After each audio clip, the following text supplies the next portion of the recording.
চাঁদপুর সদর উপজেলার রাজরাজেশ্বর ইউনিয়নের বাঁশগাড়ির চরে ভয়াবহ অগ্নিকাণ্ডে দুটি ব্যবসা প্রতিষ্ঠান পুড়ে ভস্মীভূত হয়ে গেছে। 16 জানুয়ারি বৃহস্পতিবার দিনগত রাত 12:30টার দিকে ইউনিয়নের 9 নং ওয়ার্ডের বাঁশগাড়ি খান বাজারে এই অগ্নিকাণ্ডের ঘটনা ঘটে।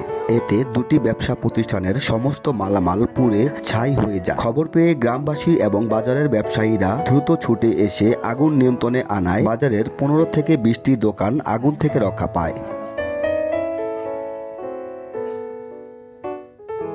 এলাকাবাসীর সকলের সহযোগিতা দীর্ঘ পরিশ্রমের পর আমাদের আগুন নিয়ন্ত্রণে আসে, কিন্তু নিয়ন্ত্রণে আসলেও আমাদের দুটি দোকান একদম একটা সুতা বলতেও কিছু নেই। এই যারা এখানে ব্যবসা করছে তারা গরিব মানুষই ব্যবসা করে তাদের সংসার চালায়, তাদের শেষ সম্বলটুকু পর্যন্ত হারায় ফেলছে। দুর্বারে আইসি আয়া দিয়ে লোকজন কিছু জমায়ে গেছে, আগুনের যে দ্বারে চাপা যায় না, পরে ওই যে বদুরে দিয়ে পাম্প মেশিন আনায়া এই মানুষের সহযোগিতায় এই আগুনটা নিয়ন্ত্রণ আইছে, না তো বাজারই পুরা ধ্বংস হইতো।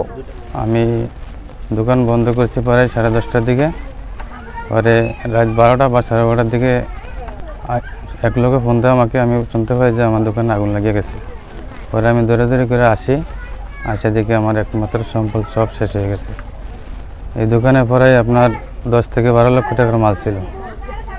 আমি মনে করেন দাঁড়দানা করে কিস্তি মিস্তি নিয়ে এই দোকানটা দিছি। এটার উপরে আমার সব কিছু, এটাই আমার একমাত্র সম্বল। আমার এছাড়া আর কোনো ব্যবসাও নাই, অন্য কোনো কিছুই নেই। এখানে দুটি দোকান আজকে রাত্রে 12:30 হইতে 1টার দিকে আগুন লেগেছে। কিভাবে লেগেছে এটা কেউ বলতে পারে না। আমি জেলা প্রশাসক থেকে অনুরোধ করছি যে আপনার দৃষ্টি দেখে আমাদের রাজরাজেশ্বর এই দোকান দুইটা, একজন নজরুল ইসলাম আর একজন হলো কামাল মোল্লা, ওনারা এই নজরুল ইসলামের দোকানের ভিতরে প্রায় 10 থেকে 12 লক্ষ টাকার মাল ক্ষয়ক্ষতি হয়ে গেছে এবং কামাল মোল্লার দোকানেও প্রায় 7 থেকে 8 লক্ষ টাকার মাল ক্ষয়ক্ষতি হয়ে গেছে। রাত্রে 10:30টার দিকে আমরা দোকান বন্ধ করে গেছি, যাই শুয়ে রয়েছি। রাত্রে 1:45 বাজে আমাকে ফোন দিচ্ছে এক লোকে, এ বাজারে আগুন লেগে গেছে দোকান।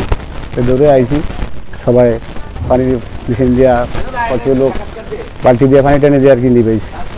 জীবনের ঘরে দোকান জ্বলে প্রায় আমার দোকানে 10-12 লক্ষ টাকার মাল জ্বলে ছাই হয়ে গেছে। আমার আর চলার মতন কিছু নাই আর কি। আমি এখন পথে আর কি বসে আছি। যে আপনাদের মাধ্যমে ডিসি মহোদয়ের কাছে বা টিউনো মহোদয়ের কাছে যদি কোনো সহযোগিতা ভাই আমরা আর কি একটু বাঁচতে পারবো খোলা ভাই নিয়ে আর কি।